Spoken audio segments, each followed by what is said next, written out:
Previously. One summer during elementary school, my two friends and I planned to spend the night at our secret hideout deep in the mountains.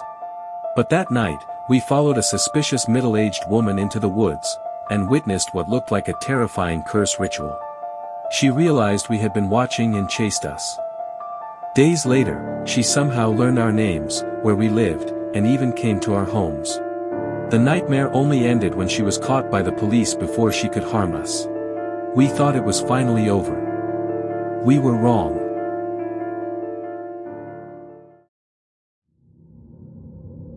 5 years passed. We all went to different high schools and gradually drifted apart. The memory of the trench coat woman never completely faded, but the fear had weakened with time. Then, during winter break of our first year in high school, I received a call from June. After a brief greeting, he suddenly brought up something strange. He had been hospitalized after a motorcycle accident, and every night after visiting hours ended, a woman would appear near his room. And according to him, she kind of looks like the trench coat woman. The moment he said it, memories I had tried to bury came flooding back. The face I saw in the mountains. The unsettling smile she gave us after school. The crazed expression she wore when the police finally arrested her. I forced myself to laugh it off. You're imagining things. Just forget about it. I was trying to convince myself as much as him. But even after we hung up, a sense of dread lingered. 2 days later, I went to visit him at the hospital. To my surprise, June seemed cheerful and energetic. We spent the afternoon talking and laughing about old memories. As visiting hours were about to end, a sound echoed from the hallway. The wheels of a cart. June quietly whispered, "She's here." The hospital room door opened. A cleaning woman stepped inside. I immediately relaxed. But when she approached June's bed, my breath caught in my throat. She looked familiar. Too familiar. Like the trench coat woman. Yet her expression was calm and gentle. She simply nodded politely and continued her work before leaving the room. June looked at me nervously. "So, am I just imagining it?" I answered without hesitation. "No. Not even close. She's just a cleaning lady." That was my answer. But deep down, I wasn't convinced. Even after leaving the hospital, I couldn't stop thinking about her face. If she was truly a stranger, why couldn't I get her out of my head? That night, I lay awake, thinking about it long after the lights went out. The next day, I couldn't stop thinking about the cleaning woman. I left work early and headed back to the hospital. Visiting hours had already ended, but I quietly slipped into June's room. He nearly jumped when he saw me. Apparently, he had been reading the magazines I brought him and hurriedly hid them under his pillow. A little later, we sneaked out of the ward and made our way to the dark hospital lobby. Sitting there with canned coffee, June suddenly looked at me. "You came because of that cleaning lady, didn't you?" I tried to brush it off, but June continued. A few nights after being admitted, he couldn't sleep because of the pain. While lying awake, he felt someone watching him. His bed curtain had been pulled open slightly. Someone was staring through the gap. And that person was smiling. The eyes looked exactly like hers, June said. The trench coat woman. He lowered his voice even further.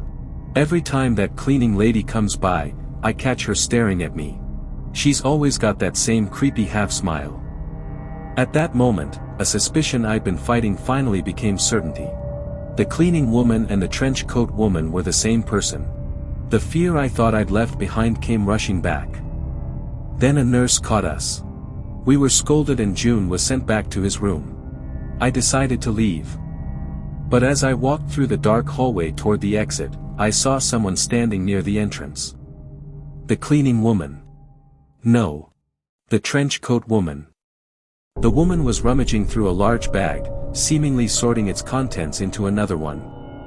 She appeared completely unaware of my presence, focused entirely on whatever she was doing. I squinted, trying to make sense of it. What was she doing? Maybe she was simply sorting the hospital's collected trash. I quickly hid and watched from a distance. Then a voice suddenly came from behind me. "You're still here." It was the nurse. Startled, I turned around. When I looked back toward the entrance, the woman had stopped what she was doing. She was staring directly at me. She had seen me.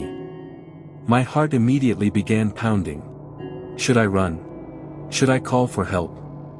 For the first time in 5 years, the same terror from that night returned.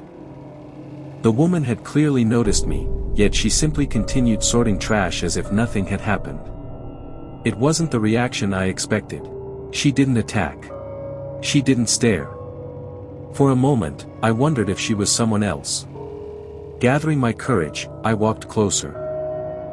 She kept working until suddenly she looked up and smiled. "You've grown up." My mind went blank. She knew who I was. It really was the woman from 5 years ago. As she stepped closer, she spoke not only about me, but also about June and Shin. As if we were old friends. Then she said something I never expected to hear. "I'm sorry for what happened back then. I always wanted to apologize to all 3 of you." But I couldn't believe her. The fear she had caused was something I could never forget. She continued apologizing, but the tension became unbearable. I turned and ran. When I looked back, she wasn't following me. A little later, curiosity got the better of me, so I returned. She was right where I had left her, quietly sorting trash as if nothing had happened. Had she truly changed? Or was there another reason for all this? Without an answer, I left the hospital. Even after returning home, I couldn't stop thinking about the woman. Could a person really change that much? The same woman who had terrorized us years ago now seemed genuinely sorry. The next day, I returned to the hospital. After hearing what had happened, June reluctantly agreed to meet her with me. Soon, the visiting hours chime echoed through the ward. A cart rattled down the hallway. She had arrived. The woman politely greeted patients as she collected trash from each bed. There was no sign of the madness we remembered. When she finally reached June's bed, he spoke first. "What's your deal, anyway?" The woman froze. "You remembered me, didn't you? Don't you have anything to say?" After a long pause, she answered softly. "I'm sorry." The response caught both of us off guard. I decided to ask directly. "Do you really regret what happened?" The woman looked at us and replied. "I'm truly sorry. Because of what I did, June ended up in this accident." June and I exchanged confused looks. Something wasn't right. We weren't talking about the same thing. "No," I said. "I'm talking about everything back then. Chasing us. Terrorizing us. All of it." But she simply shook her head. "If I hadn't done those things, this accident wouldn't have happened. I'm so sorry." The entire hospital room had gone silent. Everyone was staring at us. Only her repeated apologies filled the room. "I'm sorry. I'm so sorry." Finally, June sighed. "My accident had nothing to do with you." The woman bowed over and over before leaving the room. An awkward silence remained behind. "What was that about?" June muttered. But listening to her, I realized something. She truly felt guilty. Yet she seemed to genuinely believe that the curse rituals she performed years ago had somehow caused June's motorcycle accident. She wasn't apologizing for terrifying us. She was apologizing because she believed her curse had brought misfortune upon him. June appeared to reach the same conclusion. Maybe she isn't some terrifying monster anymore. Maybe she's just an obsessed occult believer. For the first time in years, he looked relieved. And honestly, I felt the same. At least for that moment, she no longer seemed like the monster from our childhood. Later that night, I called Shin. I told him the woman was working at the hospital now, and that she had apologized. He was shocked. Then he said, "When June gets discharged, let's all meet up again." I agreed. At the time, I honestly believed the nightmare was finally over. A few weeks later, June was finally discharged from the hospital. To celebrate, Shin, June, and I met up for the first time since elementary school. We spent the afternoon talking about high school life, girls, and old memories. Eventually, the conversation turned to the woman. After hearing about what had happened at the hospital, Shin laughed. If she attacked us now, we'd be the ones beating her. The woman who had once terrified us had become nothing more than a hospital cleaner in our minds. Little by little, the fear seemed to fade into the past. Later that evening, we went to a karaoke box. A few drinks in, everyone was in high spirits. Then Shin suddenly made a suggestion. Let's go to the hideout tonight. We owe dogs a proper memorial. The room instantly fell silent. Going back there had never crossed my mind. But Shin wouldn't back down, and June took the challenge personally. Before long, we found ourselves buying snacks and cola, the favorites of dogs, and heading toward the mountain behind our old elementary school. It was late at night. The same 3 boys. The same mountain. The only difference was that we weren't children anymore. Shin kept joking the entire way. If the woman shows up, I'm leaving you 2 behind. Laughing and arguing, we climbed deeper into the darkness. About 30 minutes later, we arrived at that place. We finally returned to that place. The place where we first met the woman. The old tree where she had performed her ritual still stood there. The photos and wooden plaques were gone, but countless nail holes remained. For a while, the 3 of us silently stared at the scars. This is where one of the dogs died. Shin shined his flashlight on the ground. The body was long gone, but none of us had forgotten the spot. We left snacks and cola as an offering and said a prayer. Then we headed toward the remains of our old hideout. On the way, June muttered quietly. After everything that's happened, this place still feels nostalgic. Shin gave a bitter smile. Yeah. If we hadn't come here to spend the night back then. If we had never crossed paths with the middle-aged woman, this mountain might have remained our sacred place forever. Eventually, we arrived at what used to be our secret base. Nothing was left. Even the broken lumber had disappeared. After paying our respects, we stood in silence. That's when Shin noticed something. Whoa, what the hell is that? A nearby tree was covered with trash. Snack wrappers. Empty cans. Old magazines. All nailed into the trunk. Some kind of prank. We walked closer. Then June suddenly froze. That's my trash. What? My trash, from the hospital. No way. Shin ripped one of the wrappers from the tree.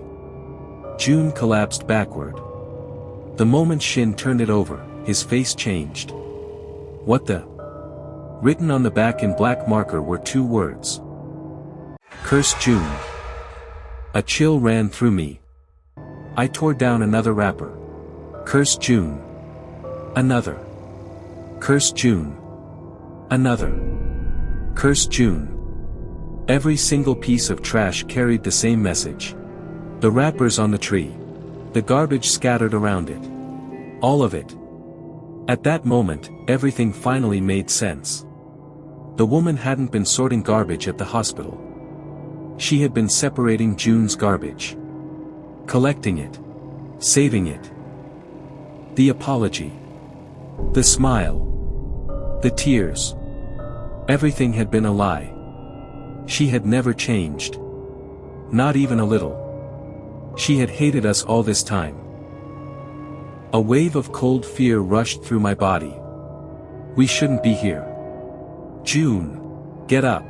We have to leave. But June wasn't listening. My trash. My trash.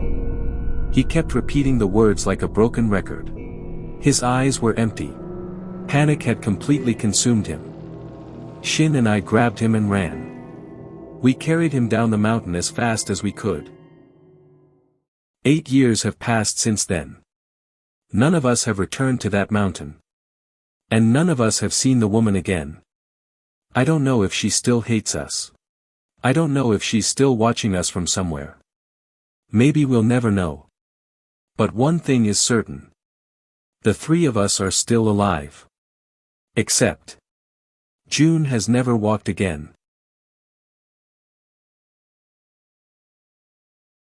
Thank you for watching both Part 1 and Part 2 of Dangerous Curiosity. This story originated from 2channel, 2ch, one of Japan's largest anonymous internet forums in the 2000s. Similar to old internet message boards, users would post personal experiences, rumors, urban legends, and horror stories. The original post of Dangerous Curiosity appeared in the mid-2000s and was written as a supposedly real experience rather than a fictional short story. For this video, the story was divided into 2 parts. In the original thread, however, it was posted as one long account with many more details, conversations, and descriptions. One reason this story remains popular among Japanese horror fans is the way it combines 2 different kinds of fear. The first is a very realistic fear, an unstable adult becoming obsessed with a group of children.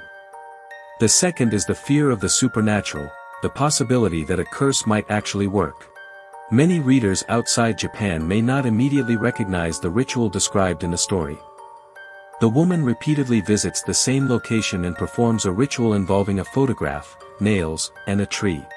This resembles traditional Japanese curse folklore sometimes associated with the concept of Ushi no Koku Meri, the midnight shrine curse ritual, in which a person repeatedly performs rituals to place a curse on someone they hate. Whether such rituals have any power is, of course, a matter of belief. But the image of someone devoting years of their life to hatred is disturbing even without anything supernatural happening. What makes the ending especially unsettling is that it never gives a clear answer. Was June's accident simply an accident? Or was the curse somehow real? The story never confirms either possibility. Many readers have pointed out that the most frightening detail is the final sentence. Even now, June still cannot walk. If the curse is not real, then the woman spent years collecting his trash and obsessing over him for nothing. If the curse is real, then perhaps her ritual never stopped working. That uncertainty is what has kept people discussing this story for years. And perhaps that is the true horror of Dangerous Curiosity. If you enjoyed Japanese horror stories like this, consider subscribing. And if this story gave you chills, leave a like.